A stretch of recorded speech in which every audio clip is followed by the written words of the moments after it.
स्वागत है आप सभी का एनएफ न्यूज पर।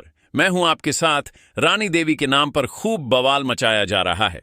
उत्तर प्रदेश के कानपुर से शुरू हुआ यह विवाद अब देश के अलग अलग हिस्सों में पहुंच चुका है, लेकिन हद पार कर दी गई जुम्मे की नमाज के बाद बरेली में और मऊ में, क्योंकि पुलिस पर हमला करने का प्रयास किया गया, जिसके बाद पुलिस ने गिरा गिरा के कूटा है और ऐसी लाठियां भांजी हैं कि हिंसा करने वालों की हालत खराब हो गई है। मौलाना तौकीर रजा के उपसावे पर बरेली में भीड़ इकट्ठा हुई और अचानक से वो सड़क बंद करने की कोशिश करने लगी। पुलिस ने रोका तो पुलिस के साथ धक्का मुक्की की, फिर पुलिस ने लाठियां बांधनी शुरू की तो जूता चप्पल छोड़कर सब नमाजी भाग उठे। अब ऐसे में जो मौलाना पहले आइलम मोहम्मद के नाम पर सड़कें जाम करने के लिए दम भर रहे थे, अब उनके तेवर ढीले नजर आ रहे हैं, क्योंकि उत्तर प्रदेश के मुख्यमंत्री योगी आदित्यनाथ ने कह दिया है कि शायद इन मौलानाओं को पता नहीं है कि यूपी में राज किसका है। आपने देखा होगा, कल बरेली के अंदर मौलाना भूल गया कि शासन किसका है। उत्पातियों और उपद्रवियों को पता लगेगा कि 7 पीढ़ियां याद आएंगी उनको। कभी कभी बुरी आदतें जाती नहीं है लोगों की, तो उसके लिए उनकी डेंटिंग पेंटिंग करवानी पड़ती है कायदे से।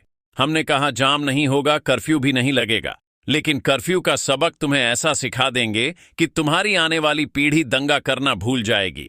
दंगे होते थे, दंगाइयों को मुख्यमंत्री आवास में बुला के सम्मानित किया जाता था, दगाइयों की अवगत होती थी। अब सीएम योगी आदित्यनाथ का यह बयान आना था कि प्रशासन ने कार्रवाई शुरू कर दी। बरेली के कप्तान ने रात में ही घोड़े दौड़ा दिए बरेली की सड़कों पर और चेतावनी दी कि कोई भी अगर बाहर निकलकर पत्थरबाजी करेगा, हुड़दंगी करेगा, उपद्रव करेगा तो फिर उसका इलाज भी उसी तरीके से किया जाएगा। इसी बीच अब मौलाना शहाबुद्दीन रजवी बरेलवी का एक बयान आया है। यह वही मौलाना हैं जो कभी कुंभ की जमीन पर अपना दावा ठोकने को मतलब वक्त का दावा ठोकने की बात कहते हैं। ये वही मौलाना हैं जो कभी न्यू ईयर पर फतवा जारी कर देते हैं तो कभी मोहम्मद शमी को लेकर फतवा जारी करने के लिए चर्चा में रहते हैं। अब यह मौलाना योगी आदित्यनाथ के बयान के बाद कह रहे हैं कि शांति बनाकर रखिए। जुमे की नमाज के बाद में जो घटना हुई वो अफसोसनाक है और इस तरह के वाकयात नहीं होना चाहिए किसी भी तरफ से। बहरहाल मैं तमाम लोगों से अपील कर रहा हूं कि अमन शांति को बनाए रखें। पैगंबर इस्लाम सल्लल्लाहु ताला वसल्लम से मोहब्बत का यही तरीका है कि किसी को तकलीफ ना पहुंचाएं, ना हाथ से, ना पैर से, ना जुबान से, और अमन शांति को बनाए रखें, क्योंकि उन्होंने पूरी दुनिया को मोहब्बत का पैगाम दिया है, अमन और शांति का पैगाम दिया है। इसलिए मैं तमाम मुसलमानों से बिलखसूस यह अपील करता हूं कि लॉ एंड ऑर्डर को बनाए रखें, कानून को अपने हाथ में न लें और किसी से भी पुलिस और प्रशासन से या किसी और से टकराव की स्थिति पैदा न करें, और जिस तरह अपनी दिनचर्या है उस दिनचर्या को अपने तौर पर निभाएं। और यही सबसे बड़ी बात है कि पैगंबर इस्लाम ने जो फरमाया, जो रास्ता बताया, उस रास्ते पर चल, यही सबसे बड़ी मोहब्बत है। मौलाना शहाबुद्दीन रजवी बरेलवी का यह बयान सुनने के बाद अब सोशल मीडिया पर लोग तरह तरह के कमेंट कर रहे हैं। जैसे एक यूजर ने लिखा, महाराज जी के तेवर देखकर गर्मी शांत होने लगी है सबकी। मौलाना शहाबुद्दीन रजवी बरेलवी बरेली में दंगाइयों की सुताई होता देखने के बाद अमन चैन की बातें कर रहे हैं। योगी जी ही बस पूरे देश में इनकी बुद्धि सेट करना जानते हैं। हालांकि यह जो पूरा विवाद था, यह पूरा विवाद तौकीर रजा के उपसावे पर हुआ था।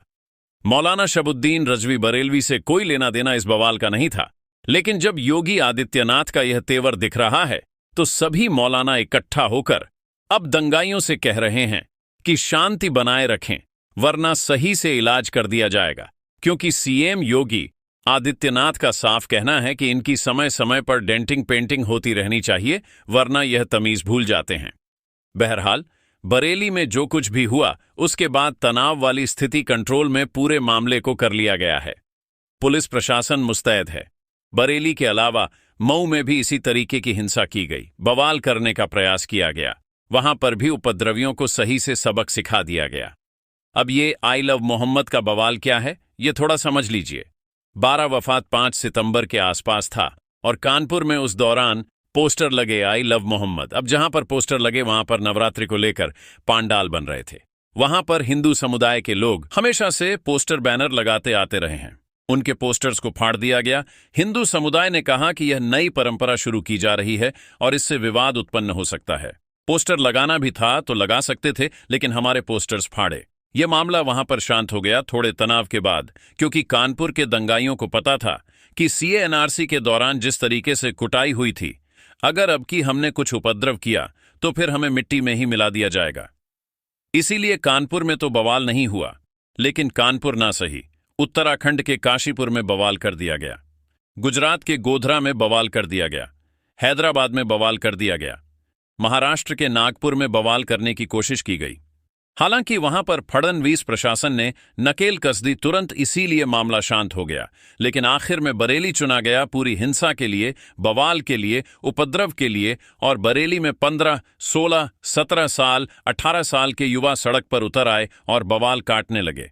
बवाल ऐसा कि पुलिस से भिड़ गए, पुलिस को धक्का देने लगे। पुलिस पहले तो शांत रही, आराम से पुलिस ने मामले को ठंडा करने की कोशिश की, लेकिन उपद्रवी जब नहीं माने तो उसके बाद शुरू हुआ पुलिस का एक्शन। और पुलिस ने जब लाठियां भांजनी शुरू की तो जूता, चप्पल, कपड़ा, टोपी सब छोड़कर भागना शुरू कर चुके थे ऊपर। ये तस्वीरें गवाही हैं। और फिर बरेली के कप्तान ने जिम्मेदारी संभाली। बरेली के कप्तान ने जिम्मेदारी संभाली तो फिर घोड़े दौड़ा दिए, क्योंकि सीएम योगी आदित्यनाथ का सीधा आदेश था कि कोई भी उपद्रव करने वाला बचना नहीं चाहिए, सबका इलाज होना चाहिए। बहरहाल सीएम योगी आदित्यनाथ के बयान को आपको एक बार और सुनाते हैं। बाकी मौलाना शबुद्दीन रजवी बरेलवी जो कुछ कह रहे हैं उस पर आपकी राय क्या है, कमेंट करके हमें जरूर बताएं। बने रहे हमारे साथ। नमस्कार। आपने देखा होगा कल बरेली के अंदर मौलाना भूल गया कि शासन किसका है। अब उत्पातियों और उपद्रवियों को पता लगेगा कि 7 पीढ़ियां याद आएंगे उनको। कभी कभी बुरी आदतें जाती नहीं लोगों की तो उसके लिए उनकी डेंटिंग पेंटिंग करवानी पड़ती है कायदे से। हमने कहा जाम नहीं होगा, कर्फ्यू भी नहीं लगेगा, लेकिन कर्फ्यू का सबब तुम्हें ऐसा सिखा देंगे कि तुम्हारी आने वाली पीढ़ी दंगा करना भूल जाएगी। दंगे होते थे, दंगाइयों को मुख्यमंत्री आवास में बुलाकर सम्मानित किया जाता था। गायों की आभगत हो,